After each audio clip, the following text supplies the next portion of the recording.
OG have announced that they benched Valde after 2.5 years of being on the team.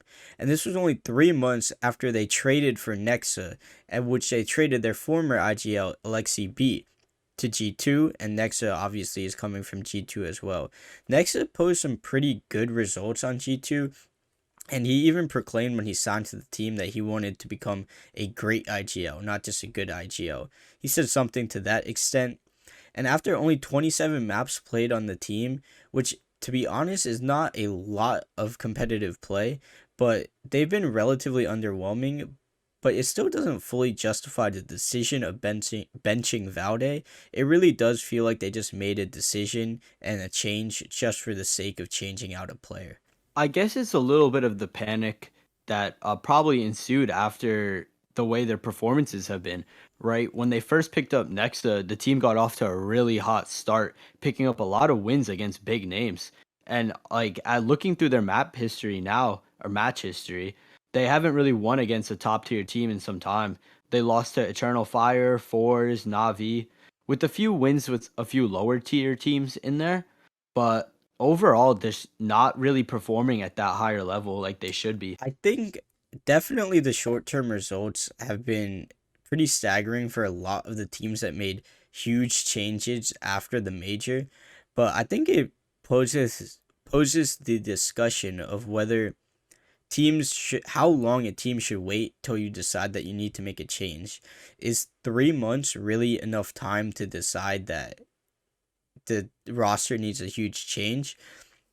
I 'Cause- guess with OG missing out on the major, they're probably figuring it's time to make a change so that way they can just jump back in after this whole major season is done. Because there's a lot of big events coming up that I'm sure they're going to try and qualify for. Yeah, but who is there even to pick up right now to change that would really help this team that much? Because looking at the roster, it's pretty underwhelming. The names may hold some weight because they've been on the team for a while and they've been around for a while, but OG have just always been a team that will maybe get a good result and maybe a playoff appearance here and there, but they don't nothing about not one change is going to somehow make the whole roster that much Well, better. well, according to HLTV, they're rumored to also be parting ways with Niko.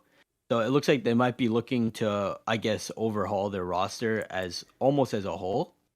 Yeah, I think in that case with a switch of two players, that could Flames and Mantu are some of their top performers, but no one on the team is particularly that great. I suppose with a two-player switch, maybe they could bring in two players that are young and upcoming that could somehow have a huge effect on the scene.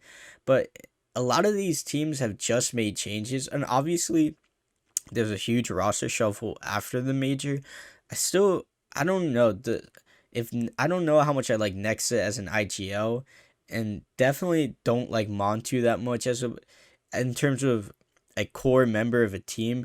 I think there needs to be a big name draw that they know that they can sign to the team in order for OG to really be any form of contender. The only name that's really floating around that comes to my mind anyway would be JKS, who is looking for a team in EU, and he could certainly fix a lot of their problems. I guess that's more of a matter of if he would want to join their org. Yeah, the JKS situation is interesting in itself because it was really just one tournament that and he performed at such a high level. But you could also make the argument that his stats really came from the fact that he had all those other good players around him. And he also had Carrigan as his IGL there, who obviously just tried to make the game as easy as possible for him. But I think JKS would be a good pickup, but I still don't think that would drastically change their results.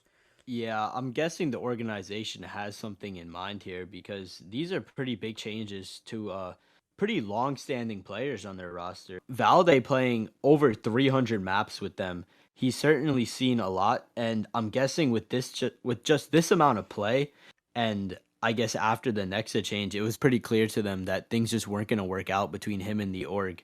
And with Niko rumored to leave as well, it's just looking like they might be looking for a fresh start here and just come into these roster changes as almost as a new team.